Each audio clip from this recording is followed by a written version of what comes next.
Bettina?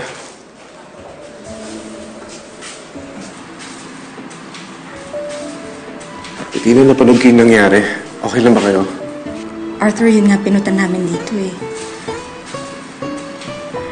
Lahat ng tao galit na sa amin ng mga anak mo. Sinasaktan kami, binabato. Tinatawag kami magnanakaw, scammers, swindlers. Pero Arthur, alam mo, masakit mo. Wala kaming alam na kasalanan namin. Hindi kami dapat ang nahihirapan. Alam ko, Bettina. Alam ko. Kung pwede ko lang akuhin lahat ng paghihirap niyo, gagawin ko.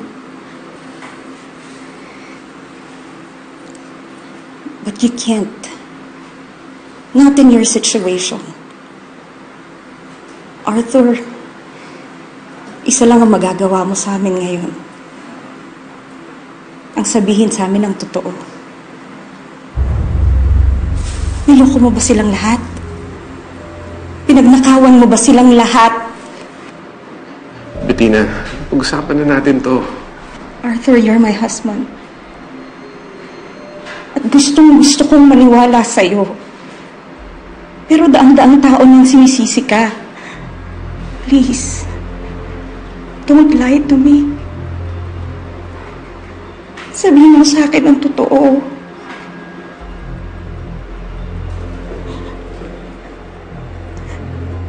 Kung mahal mo talaga ako, you will tell me the truth. Totoo. Totoo lahat ng sinasabi nila.